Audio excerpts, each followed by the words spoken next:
Welcome to MJ Freeway. Today's webinar, we're going to talk about task scheduling.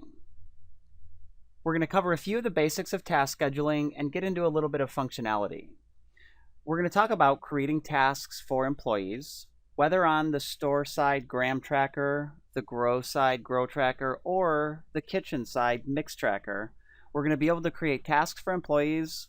Those employees will be able to complete those tasks, and then we'll get a running list of what's been done, what hasn't been done, what still needs to be done. We're going to be able to set up recurring tasks, and we'll see some examples of that, such as switching out a CO2 tank every once in a while, or maybe sweeping a floor every night. We'll also be able to see how the admin can assign tasks and manage the task list in general versus the employee task interface for the employee task management, where each employee will be able to see a list of just their own tasks. We'll also be able to create what we call triggers for certain actions in Grow Tracker. That'll basically look like when we move a plant to a certain location or change the stage on a plant, we can assign a trigger to that location to automatically fire off a task that we need to do in conjunction with moving that plant. And we'll also look at patient appointments today. That'll be the ability for a patient to go online and schedule themselves for designated classes or appointments with a bud tender or a patient consultant. First, we're going to be looking at the MJ Freeway Grow Tracker. Now, on both sides, or all three sides of the system, as we mentioned, you'll be able to create and manage tasks for employees. For the Grow, we would go to Grow Task Scheduling. This is going to give us the spot where we can filter by employee. So these are all of our users or employees in the system. Maybe we'll look at Isaac. We can look at certain tasks over date ranges, or all tasks over date ranges. And we can decide to see if we want to see only completed tasks, only things that have not been done yet, or all. So in this case, as I update this report, this will bring this up for Isaac. Now we'll see in a little bit how we actually add tasks to the system. But in this case, he's charged with confirming humidity of a dome for some clones maybe. And we can put notes on this, what needs to be done specifically. Now we also have some other things in here. We'll see this check for male plants when we actually move some plants. That's going to be a trigger that's attached to our flower room, or our flower stage rather. And then things like replacing bulbs, pruning, or even checking and refilling the CO2. Now, creating a task is nothing more than clicking Add Task. Again, we'll see how to load tasks in the system. But in this case, if we wanted to assign a pruning task to happen on Saturday, this will tag this task to Saturday. We can put an estimated duration, hours and minutes. So maybe we expect this to take 2 hours and 30 minutes. Now this will be relevant because when the employee completes the task, he'll be able to put, or she will be able to put, how much time it actually took them to do the task. And then we can do some comparative things there. And in this case, maybe the start time is 12 o'clock. Or rather, maybe the start time is 1:30. So this is just the hours and the minutes. Now this actually does go on military time, so it's very clear what we're entering as far as we don't have to enter a PM or an AM. So this would actually be 1:30. Maybe we need this task to recur every 1 week. And we can do recurring tasks every so often as far as days, weeks, or months. And then we can leave some further notes here. And if we were to filter this far enough in the future, we would be able to see that task on the 21st that we just assigned to Isaac. Now, as far as Isaac is concerned, we're going to log out.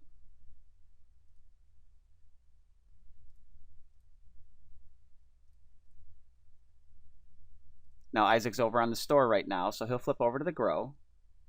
And he can click on his username up in the corner and click My Schedule. That is actually where it brings us when we log in, but from anywhere, any point where you're in the Grow, you can always click on the username and view the schedule.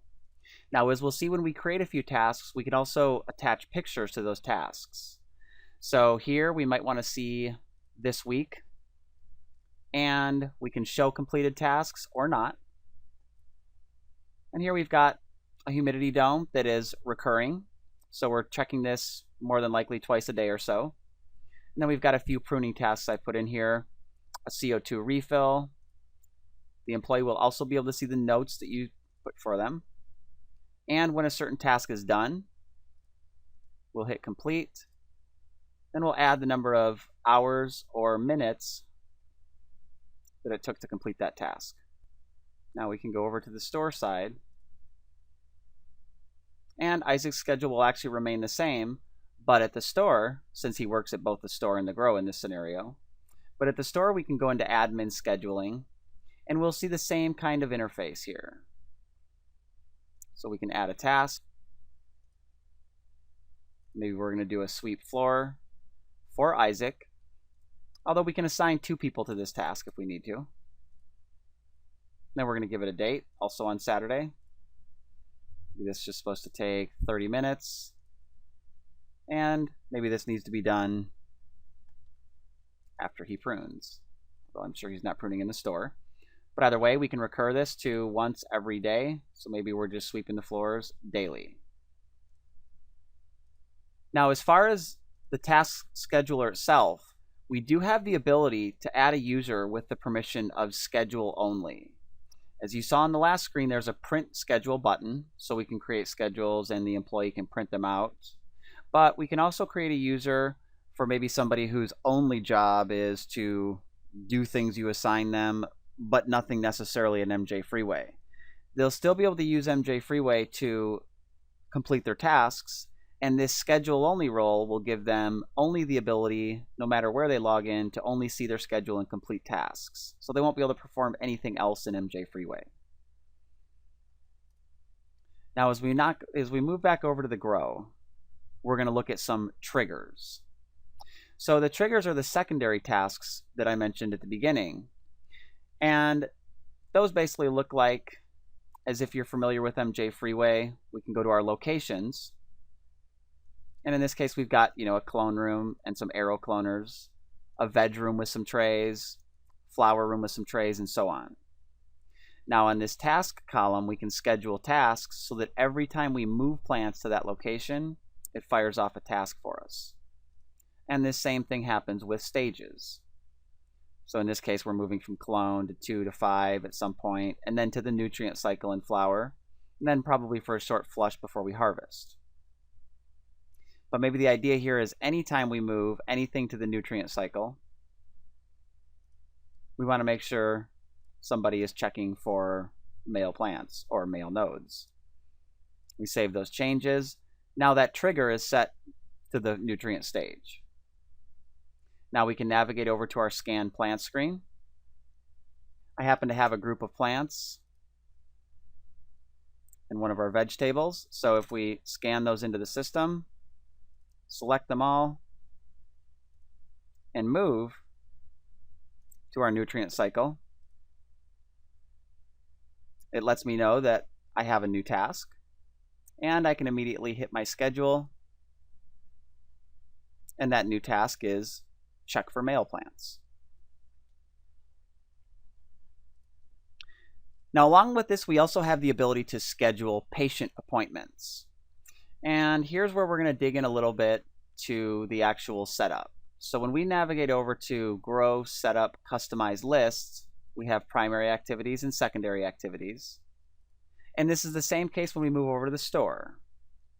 Keep in mind, it's also the same case when we move over to the kitchen, but the kitchen looks exactly like the store, just with significantly different functionality as far as processing is concerned.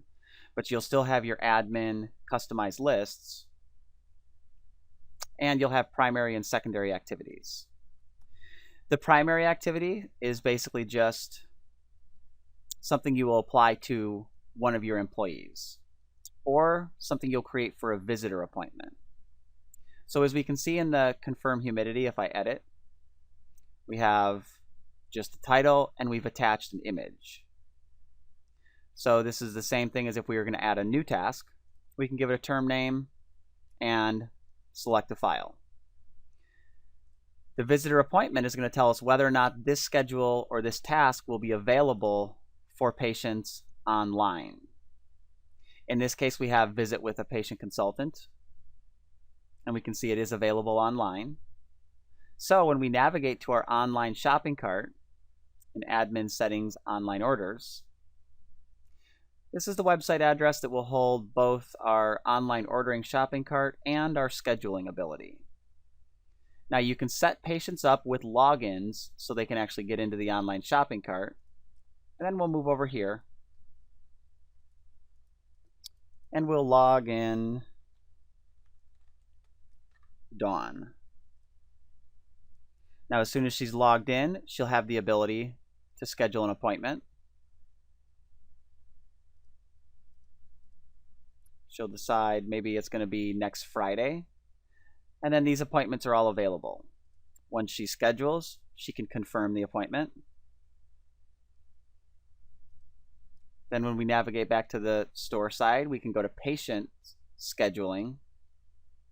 And we can see Dawn's had a few appointments here, as well as one on Friday. When she's all set, we can complete this task. Give it an idea of how long it took. It's a 30-minute appointment, but maybe it only took 20 minutes. And we're all set. Now, for that patient scheduling, we have some setup parameters in admin settings, patient settings. When we move down to our patient appointments, we can obviously enable this patient scheduler.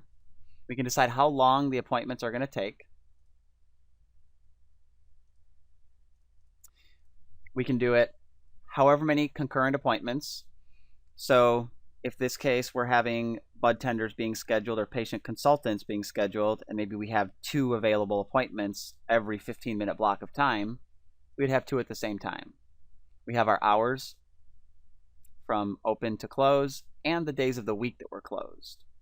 So if we notice, if we go back to the scheduler and Dawn were to try and schedule on, say, the 28th, that's a Saturday, and we're not open on Saturday. That wraps up our webinar regarding task scheduling. If you have any questions, please feel free to give us a call to our 800 number at 888-932-6537. And you can dial extension 2 for sales. Send us an email at info@mjfreeway.com, or just check out our website to see some other demo videos. Thank you and have a great day.